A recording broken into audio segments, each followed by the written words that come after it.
Today, we're diving into something truly incredible happening in the NHS. It's a story about how AI and robotics are joining forces, creating a powerful team that's completely changing how we fight lung cancer. Okay, let's start with a single number, 6 millimeters. Now, that might not sound like much, but it's the size of a tiny lung nodule that, until now, was basically impossible to get to safely. But that's all changing. Doctors can now not only see it, they can actually reach it. Just to give you a picture of what that means, we're talking about something the size of a grain of rice. Yeah, seriously, a grain of rice. Think about that. The fact that we can now find and take a sample from something that small, hidden deep inside someone's lung, well, it's just a massive leap forward. So this isn't just a cool tech demo, you know? It's not about being precise for the sake of it. The real breakthrough here is that these tiny nodules, they were the ones that were just too dangerous or too tricky to get to before. And that's a huge deal, because lung cancer is often called a silent disease. It doesn't show symptoms until it's much more advanced. This tech is basically opening up a whole new window to catch it super, super early. And to really get why this is such a game changer, you have to put yourself in the patient's shoes. We need to talk about the problem it's solving, that awful, anxious wait. Before, if a scan showed a little spot on your lung, that was the start of a really long and stressful ordeal. You know, Professor Peter Johnson from NHS England said it perfectly. Waiting to find out if you might have cancer is incredibly stressful for patients and their families. And he's right. It could be weeks, even months, of more scans, more invasive tests, and just constant gnawing worry. This new approach is designed to completely change that whole experience. So, how do you tackle a problem that big? Well, you assemble a dream team. And in this case, that team is a perfect partnership between cutting-edge artificial intelligence and incredibly advanced robotics. They're working together to give patients answers and speed right when they need them the most.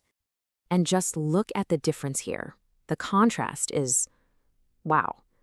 We're going from the old way, weeks of scans and waiting and just uncertainty, to the new way, a single, targeted biopsy that can be done in about half an hour. That's not just an improvement. For patients, that shift is absolutely life-changing. Okay, so let's talk about the robot half of this dream team. It's called a robotic bronchoscopy. Picture this. It's an ultra-thin, super flexible tube that can actually sense its own shape. It basically works like a GPS for your lungs, navigating through all the tiny, branching airways to get to those hard-to-reach spots with pinpoint accuracy.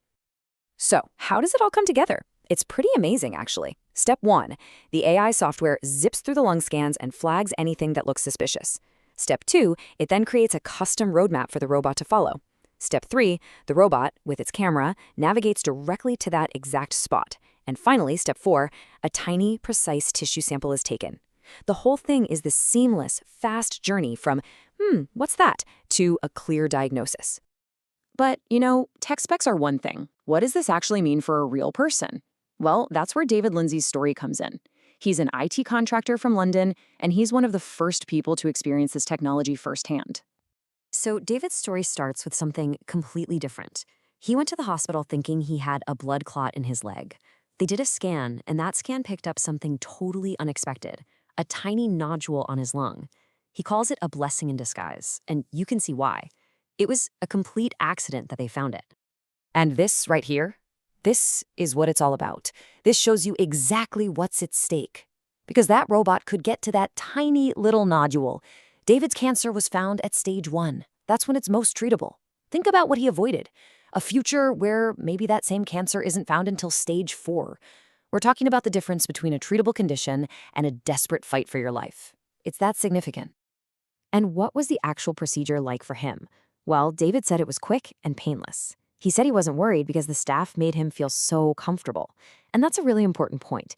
It's not just about the amazing tech. It's also about making the human experience as stress-free as possible. Okay, so David's story is incredible, right? But the goal here isn't for this to be a one-off.